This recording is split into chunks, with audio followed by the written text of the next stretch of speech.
Hello students, आज हम पढ़ेंगे डिटर्मिनेंट्स एक्सरसाइज 4.2 का क्वेश्चन नंबर 10। क्वेश्चन नंबर 10 देख लीजिए। x plus 4 2x x plus 4, ये सबको पहले रीड कर लीजिए। आप पहले रीड कर लीजिए, उससे आप उसका पैटर्न समझ लीजिए। इसका पैटर्न क्या है। मैंने पिछली बार भी कहा था कि रो कॉलम ऑपरेशन में आपको हर बार दिक्कत आएगी कि सर हम कब रो ऑपरेशन लगाएं, कब कॉलम ऑपरेशन लगाएं, कब R1 माइनस R2 करें। तो इसके लिए आपका ऑब्जर्वेशन होना बहुत जरूरी है। ऑब्जर्वेशन कैसा होना चाहिए, पहले आप इसको अच्छे से देख लें कि क्वेश्चन किस पैटर्न का है। पैटर्न देखने से अपनों को समझ में आता है कि हमें कौन से ऑपरेशन लगाना है। सबसे पहले पैटर्न देखना है। पैटर्न के बाद नंबर 2 आपको देखना RHS में क्या लाना है। RHS में क्या लाना है, ये पैटर्न नंबर 2 कि आपको RHS में क्या लाना है। तो आप देखिए RHS में आपको लाना है 5x प्लस 4 और 4 माइनस एक्स होल स्क्वायर। आपको RHS से हिंट मिल जाती है कि आपको किस तरह से ऑपरेशन लगाना है। सबसे पहले आपको पैटर्न देखना है कि क्वेश्चन का पैटर्न क्या है। नंबर 2 आपको देखना है RHS की RHS में क्या लाना है। जब दोनों चीज को आप मिक्स करते हो तब आपका माइंड चलता है कि हम RHS में लाने के लिए कौन सा ऑपरेशन अप्लाई करते हैं। चलते देखते हैं। देखिए जरा सभी ध्यान दीजिए, हम ले लेते हैं LHS। क्वेश्चन लिख लिया होगा, क्वेश्चन नंबर 10 है। ये LHS लिख दी मैंने लेफ्ट हैंड साइड, बोर्ड पर सबका ध्यान। लेफ्ट हैंड साइड लिख ली। पैटर्न देख के हमें समझ में आ गया था कि हम क्या कर सकते हैं। यहाँ पे हम C1 में ऑपरेशन कर रहे हैं, C1 plus C2 plus C3। हम C1 में चेंज कर रहे हैं, C1 plus C2 plus C3। क्यों कर रहे हैं हम ऐसा, क्योंकि हमें RHS में लाना है 5x प्लस 4। 5x प्लस 4 से हमें समझ में आया पैटर्न कि देखिए x प्लस 4 2x सब में एक जैसे डिजिट है। तो हम क्या करेंगे, यहाँ हो जाएगा आपका, इन तीनों को इधर मर्ज कर देंगे तो हो जाएगा 5x plus 4 5x plus 4 5x plus 4। सबको मर्ज कर दिया C1 C2। Only change in C1 में परिवर्तन है, बाकी किसी में परिवर्तन नहीं है, किसी में चेंज नहीं है। तो आप ध्यान देंगे बाकी C2 और C3 ऐसे कैसे है, 2x x plus 4 2x x plus 4, इस तरह से आपने कर दिया। अब आप देखिए दोनों के दोनों ऐसे कैसे ही है, नो चेंज एट ऑल। अब आप देखिए इसमें से कल भी मैंने बताया था, इसके पहले की वीडियो में बताया था मैंने कि हम किसी भी रो या कॉलम में से कॉमन निकाल सकते हैं। तो यहाँ से आपको देखिए पूरा पैटर्न बाहर आ जाएगा, ये कॉमन आ जाएगा। आपको ऐसा लिखना चाहिए, take out common 5x plus 4 from C1, यानी C1 में से 5x प्लस 4 कॉमन निकालने पर, उभयनिष्ठ निकालने पर। तो इसमें से हम कॉमन निकालते हैं तो बचेगा क्या, 5x प्लस 4 हमने कॉमन निकाल दिया। बचा इधर 1 1 1, इधर बचा 1 1 1, इधर बचा 2x x प्लस 4 2x, इधर है 2x x प्लस 4। अब आप देख लीजिए यहाँ तक समझ में आ गया सबको अच्छे तरह से कि क्या रिमेनिंग बचा है। हमें RHS से हिंट मिल गई थी कि हमें क्या करना है। RHS से हिंट मिलने के बाद हमने आगे स्टेप बढ़ाई तो हम यहाँ तक पहुँच गए। जो RHS में लाना था उसमें से एक फैक्टर तो बाहर ही आ गया है। एक फैक्टर देखिए बाहर आ गया है 5x प्लस 4। 3 1 1 मिल चुके हैं आपको, 3 1 1 मिल चुके हैं। 3 1 में हम ऑपरेशन लगाते हैं तो 2 0 बन जाते हैं। 2 0 बनाने के लिए मैं ऑपरेशन लगाता हूँ, मैं R1 में ऑपरेशन R1 माइनस R2 और R2 में ऑपरेशन R2 माइनस R3।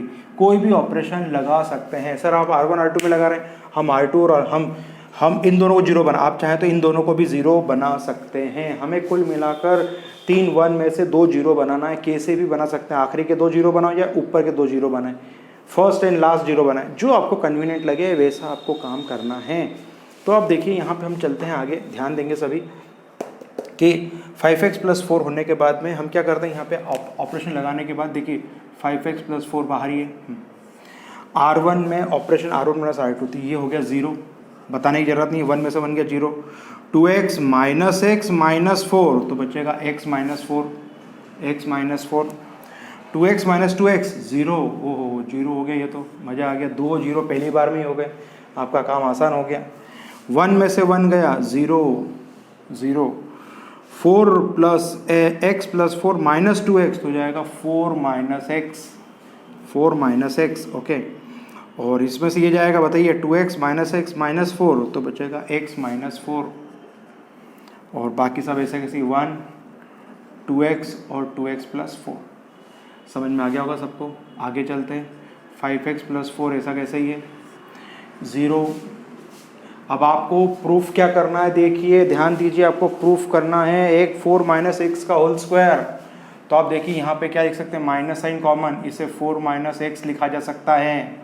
ये ज़ीरो ऐसा कैसे ही, ये ज़ीरो, ये 4 माइनस एक्स तो ऐसा कैसे ही है, इसमें से minus sign common, 4 minus x, minus sign common निकाल दो तो अंदर के साइन बदल जाते हैं, 1 2x और 2x प्लस 4। ओके, अब बताइए टेकआउट कॉमन, क्या कॉमन निकाल रहे हैं हम दोनों में से, 5x प्लस 4 तो बाहर ही है, 4 माइनस एक्स होल स्क्वायर बाहर निकाला, एक इसमें से 4 माइनस एक्स और एक 4 माइनस एक्स दूसरे में से, ना आपने R1 और R2 में से 4 माइनस एक्स कॉमन निकाल रहे हैं। तो R1 और R2 में से 4 माइनस एक्स कॉमन निकाला, तो 4 माइनस एक्स होल स्क्वायर, तो बच्चा क्या 0 माइनस 1 0 0 1 माइनस 1 1 2x और 2x प्लस 4। ये सिंपल कर दिया, दो फैक्टर आ चुके, इसका मतलब इसको सॉल्व करेंगे तो आंसर 1 आना चाहिए। तो अब इसके आगे का काम आपका है, 5x प्लस 4, ये तो मैंने इतना बता दिया। मैंने इसके पहले भी कहा था कि आगे के सभी क्वेश्चन में मैं आपको केवल हिंट देने वाला हूँ। अगर हम पूरे सवाल करेंगे तो 2 सवाल ही होंगे, और हिंट लेंगे तो कम से कम 8-10 सवाल हम कर सकते हैं, इसलिए एक सवाल कर दिया मैंने। पूरा आगे के क्वेश्चन में मैं स्टार्टिंग बताने वाला हूँ आपको कि हर क्वेश्चन की शुरुआत कैसे करना है। ये तो हो गया। अब एक्सपांड कर रहे हैं, कॉलम से भी कर सकते हैं, रो से भी कर सकते हैं। मैं कॉलम से ले रहा हूँ, कॉलम से ले तो ये 1 लेगा, ये 1 जिस रो और कॉलम में प्रेस कर दिया तो बच्चा क्या इधर -1 1 0 -1, ये देखिए 1 से कर दिया। एक्सपांड विथ फर्स्ट कॉलम से हम एक्सपांड कर रहे हैं, ऐसा लिखना है आपको एक एक चीज़। इतना बड़ा क्वेश्चन है कि इसमें एक एक छोटी छोटी चीज़ मैं लिख नहीं सकता, मैं बोल रहा हूँ आपको, तो जो मैं बोल रहा हूँ आपको लिखना है। यहाँ पे बोला था मैंने take out common 5x plus 4 from C1, यहाँ मैंने बोला कि take out common 4 minus x from R1 and R2। यहाँ मैंने आपसे कहा expand with respect to first column, expand with respect to first column के रिस्पेक्ट में एक्सपांड कर रहे हैं। तो ये हो जाएगा 5x plus 4 4 minus x whole square, ये 1 ऐसा कैसे ही है, 1 जा तो 1 माइनस 0, तो आंसर 1 आ जाएगा। तो आंसर आ जाएगा 5x प्लस 4 और 4 minus x whole square is equals to RHS। क्या जाएगी RHS। अब इतनी हिंट देने की ज़रूरत नहीं, मुझे बस केवल स्टार्टिंग का ही बताना था आपको, एक स्टेप बताना थी, इसके बाद आपको खुद अपना माइंड चलाना चाहिए। पर मैंने आपको पूरा ही क्वेश्चन बता दिया, मुझे भी ध्यान नहीं रहा, मैंने कंप्लीट करा ही दिया क्वेश्चन। पर आगे के क्वेश्चंस में मैं आपको केवल स्टेप बाय स्टेप केवल एक दो स्टेप बताऊंगा मैं स्टार्टिंग की, कि शुरुआत कैसे करना है जिससे कि आप अच्छे से एफर्ट्स लगा सकें। तो यहाँ तक सबको समझ में आ गया है। चलिए ध्यान देंगे सभी। क्वेश्चन नंबर देख लीजिए।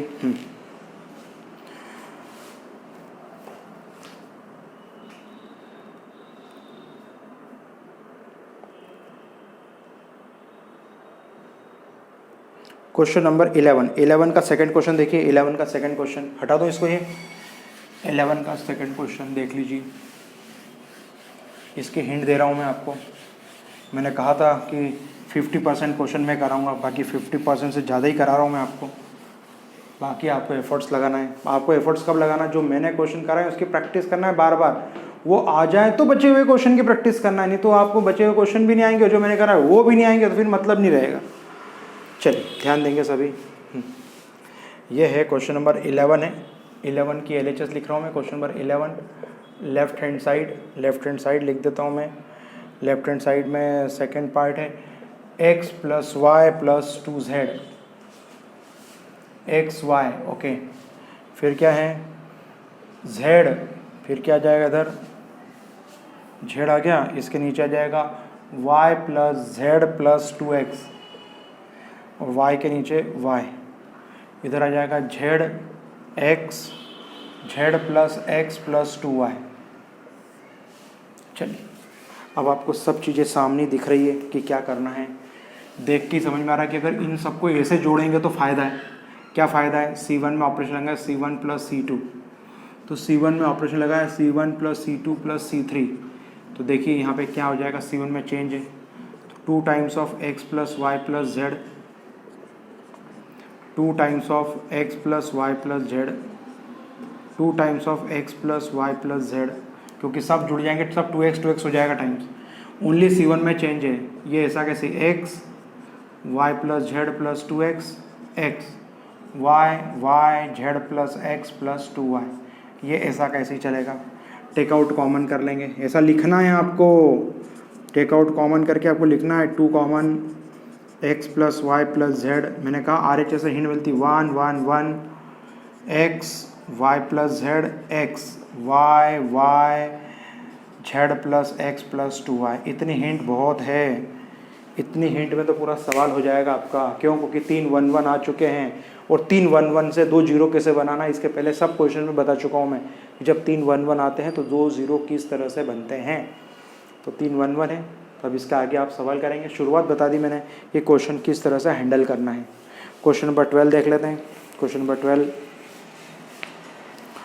12 की हिंट देख लेते हैं। हटा दूँ ये, चलिए क्वेश्चन नंबर 12 में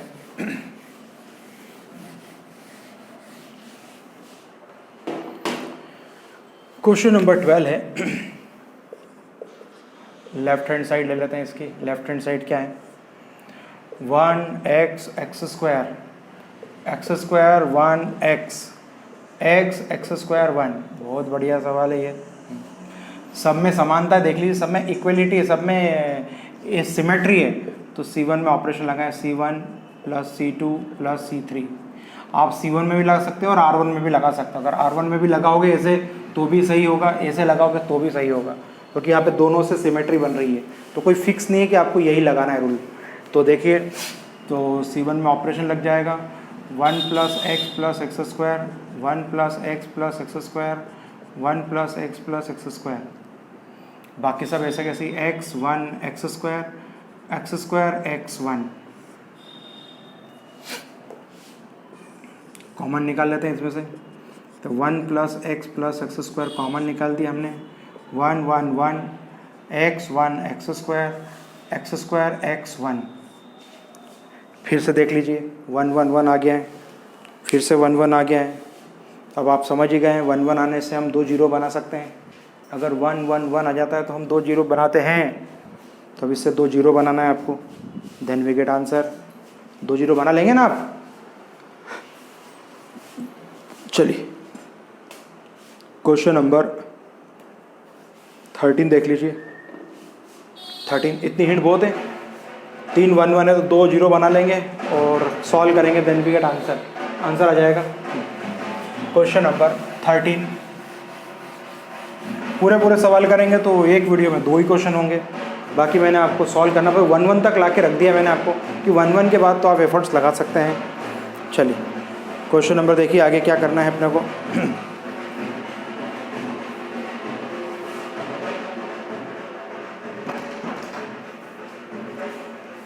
क्वेश्चन नंबर है 13, लेफ्ट हैंड साइड देख लीजिए। Question number 13, question number 13 left hand side में डिटर्मिनेंट 1 माइनस ए square minus B square 2ab minus 2b, और क्या हो जाएगा 2ab 1 माइनस ए square plus B square 2a 2b minus 2a 1 minus ए square minus B square. Okay, अब आप देख लीजिए, इस क्वेश्चन को ध्यान से देखिए। सबसे पहले मैंने कहा था पैटर्न देखना है। सर इसका पैटर्न तो कुछ समझ ही नहीं आ रहा है, कभी तो स्क्वायर है, कहीं स्क्वायर नहीं, कभी कुछ है। तो लाइक टर्म्स नहीं है, सब एक जैसे हो तो हमारा काम आसान होता है। तो इसको लाइक टर्म बनाने के लिए हम क्या करते हैं, इसको लाइक टर्म बनाते हैं, एक जैसे दिख जाए सब। तो हम सबसे पहले फर्स्ट ब्लॉक में मल्टीप्लाई करेंगे ए से, दूसरे में मल्टीप्लाई करेंगे बी से, तीसरे में मल्टीप्लाई करेंगे सी से। तो 1/a लिख रहा हूँ मैं, इसमें a का मल्टीप्लाई, तो a ऐसा कैसे ही 1 माइनस ए square minus B square 2a square B minus 2ab। इन सब में a का मल्टीप्लाई कर दिया आपने। Okay yes. दूसरे में b का मल्टीप्लाई, b का डिवाइड, b का मल्टीप्लाई कर रहे हैं, b का डिवाइड कर रहे हैं। b का मल्टीप्लाई करेंगे तो क्या जाएगा 2ab square b in bracket 1 minus A square plus B square और 2ab, इसमें b का मल्टीप्लाई कर दिया। ओके, तीसरे में बता दीजिए क्या करेंगे। तीसरे में हम किससे मल्टीप्लाई कर रहे हैं, c से मल्टीप्लाई कर रहे हैं, c से मल्टीप्लाई कर रहे हैं। तो 2bc हो जाएगा माइनस 2ac हो जाएगा, और क्या हो जाएगा c in bracket 1 minus c in bracket 1 minus A square minus B square. Okay, अब हम क्या करेंगे देख लीजिए, इसमें सी का मल्टीप्लाई कर दिया, ए बी सी का मल्टीप्लाई कर दिया। आप चाहें तो रो में मल्टीप्लाई कर सकते हैं, कॉलम में से कॉमन निकाल सकते हैं, कॉलम में मल्टीप्लाई कर दीजिए, रो से कॉमन निकाल लीजिए, ये डिपेंड करता है आपके ऊपर। क्वेश्चन देख के समझ में आ जाना चाहिए कि हमें क्या करना है। तो इसको हम इस तरह से भी हैंडल कर सकते हैं कि अगर हमने इसमें से ए कॉमन लिया, दूसरे में बी, तीसरे में सी, तो इस तरह से हम इसको आगे भी सॉल्व कर सकते हैं। तो यहाँ देख लीजिए ए बी सी आपने ले लिया है। अब आप देख लीजिए दूसरे और तीसरे कॉलम में क्या होगा कि इस कॉलम में आपको कुछ भी कॉमन, इसमें ए आ रहा है, इसमें तो ए है ही नहीं। अगर हम शुरुआत से ए का इसमें मल्टीप्लाई करते हैं, बी का मल्टीप्लाई इसमें करते हैं, सी का मल्टीप्लाई इसमें करते हैं, तो डेफिनेटली आपको कोई ना कोई टर्म्स कॉमन निकल सकती है। तो हमेशा लाइक टर्म्स बनाने की कोशिश करना है। लाइक टर्म, जब हम सारी टर्म्स को लाइक बनाते हैं तो हमें रो कॉलम ऑपरेशन लगाने में आसानी होती है। तो आपको लाइक टर्म्स बनाना है, लाइक टर्म्स बनाने के बाद में आपको रो कॉलम ऑपरेशन लगाना है। चलिए आज का लास्ट क्वेश्चन देख लेते हैं, 14 क्वेश्चन, क्वेश्चन नंबर 14 देखते हैं। क्वेश्चन नंबर 14 में क्या है? 14 क्वेश्चन है ए square left hand side. Question number 14 left hand side में है ए square plus 1 A B A C, A B B square plus 1 B C, C A C B और C square plus 1, ये आपने लिख लिया। इसके अंदर भी वही गणित करते हैं। क्या है, हम क्या करेंगे बताइए, किससे मल्टीप्लाई करेंगे बताइए जल्दी से। पहले में मल्टीप्लाई करेंगे ए से, दूसरे में मल्टीप्लाई करेंगे बी से, और तीसरे में मल्टीप्लाई करेंगे सी से। तो बताइए पहले में ए से मल्टीप्लाई करने पर क्या रिजल्ट आ रहा है। पहले ए से मल्टीप्लाई कर रहे हैं, देखिए ज़रा, तो 1/a बाहर लिख दिया। ए से मल्टीप्लाई किया तो A in bracket A square plus 1। क्यों करते हैं सर? क्योंकि ये लाइक टर्म्स नहीं है। सर हमको कैसे मालूम पड़ेगा कि क्या क्या करना है? आपको ये एफर्ट्स लगाना पड़ेंगे, इसको पहले लाइक टर्म बनाएं। अगर लाइक टर्म बन जाए तो हम रो कॉलम ऑपरेशन लगा के उसको रिड्यूस कर सकते हैं। अगर टर्म लाइक ही नहीं होगी तो रिड्यूस कैसे होगा वो? तो रिड्यूस करने के लिए आपको लाइक टर्म बनाना पड़ती है। ए square b a square c, b से multiply a b square b in bracket b square plus 1, और ये हो जाएगा बी स्क्वायर सी। ओके, फिर बोल दीजिए सी से multiply c square a c square b c in bracket c square plus 1। तो आपने किससे मल्टीप्लाई किया? ए का मल्टीप्लाई, बी का मल्टीप्लाई, सी का। जिससे मल्टीप्लाई करते हैं उससे डिवाइड भी करते हैं, उससे हम डिवाइड भी करते हैं। तो अब आप ध्यान से देखिए, अब इसमें से हम क्या कॉमन निकाल रहे हैं? ए कॉमन निकाल रहे हैं। इससे क्या कॉमन निकालेंगे? बी कॉमन निकालेंगे। इससे क्या कॉमन निकालेंगे? सी कॉमन निकालेंगे। तो आपको लिखना है take out common a from C1, B from C2 and C from C3। तो अब देखिए 1/ABC, ये तो ऐसा बाहर का बाहर है, ये हो जाएगा A B C कॉमन निकल गया। इसमें से A निकल गया तो बचा क्या? A square plus 1 B square C square. यहाँ से बचेगा A square B square plus 1 C square. इधर से क्या बचा? A स्क्वायर B स्क्वायर और C स्क्वायर प्लस 1। अब आप देखिए तीनों चीज़ आपकी बाहर आ गई है। अब ये सब की सब टर्म लाइक बन गई है। अब आप RHS देख के जजमेंट लगाइए कि क्या करना है। आप RHS देख कर, अगर सर ए से करते हैं, ए से प्लस करेंगे ना सर, तो 3A स्क्वायर प्लस 1 आएगा, और ऐसे करेंगे तो ABC सब के सब आएंगे। तो हमें देख के समझ में आता है ये ABC से ABC कैंसिल आउट हो गया। चलिए अब बचा क्या? हम यहाँ पे R1 में ऑपरेशन करते हैं, R1 plus R2 plus R3, R1 में ऑपरेशन। तो ये क्या हो जाएगा? 1 plus A square plus B square plus C square. Okay, इधर क्या जाएगा? 1 plus A square plus B square plus C square, 1 plus A square plus B square plus C square. बाकी सब ऐसे कैसे ही, B square C square, B square plus 1 C square, B square C square plus 1। अब देख लीजिए क्या common निकाल लेंगे इसमें से, टेक आउट कॉमन। तो ये जाएगा 1 plus A square plus B square plus C square, take out common. अंदर क्या बचेगा बताइए? इधर 1 1 1, B square plus 1 B square, C square plus 1। काफ़ी है इतना क्वेश्चन। इस 3 1 1 लेके आ गए और ये आंसर आपको लाना ही था। इसका मतलब इसको सॉल्व करेंगे अंदर तो आंसर क्या आना चाहिए? 1 तो आपको देखिए क्या करेंगे, अब 3 1 1 आ गए तो उसको रिड्यूस कर सकते हैं। 3 1 1 को हम 2 ऑपरेशन लगाकर क्या कर सकते हैं, 2 ऑपरेशन लगाकर उसे हम रिड्यूस कर सकते हैं। 2 ऑपरेशन लगा के उसे हम रिड्यूस करेंगे। तो देख लीजिए आप लोग सभी, दिख रहा होगा आपको। चलिए, तो इस तरह से ये क्वेश्चन अपना कंप्लीट हो गया। 3 1 1 है तो 3 1 1 की जगह हम 2 0 ला सकते हैं। C1 में ऑपरेशन लगाएंगे C1 माइनस C2 और C2 में ऑपरेशन लगाएंगे C2 माइनस C3। आप इस तरह से ऑपरेशन लगाएंगे तो आपका आंसर आ जाएगा। अब चलिए इसके 2 ऑब्जेक्टिव हैं, लास्ट के 2 ऑब्जेक्टिव देख लीजिए। क्वेश्चन नंबर 15 का आंसर है C आंसर है, और 16वां उसका भी आंसर C है। इसको एक्सप्लेन कर देता हूँ मैं। 15 का आंसर C क्यों है सर, 3/3 वाला मैट्रिक्स होता है और मॉड में K है, तो KA का मतलब होता है कि अगर जितना ऑर्डर होता है उसकी डिग्री आती है। अगर 4/4 का आता तो K4 हो जाता, ठीक है। 2/2 का ऑर्डर होता तो K² हो जाता, पर यहाँ पे 3/3 है इसलिए आंसर K³ आएगा, K³ into A। Which of the following is correct. Question number 16, determinant is a number associate to a square matrix. Determinant हमेशा किससे होता है, स्क्वायर मैट्रिक्स से बनता है, तो इसका C आंसर करेक्ट है। तो इस तरह से आपको कंप्लीट करा दिया है। तो जितना भी आपको पढ़ा है उसका आप रिवीजन करिए, और अगले वीडियो में हम और आगे की एक्सरसाइज पढ़ेंगे। अगले वीडियो में हम स्टार्ट करेंगे area of triangle exercise 4.3। Thank you very much.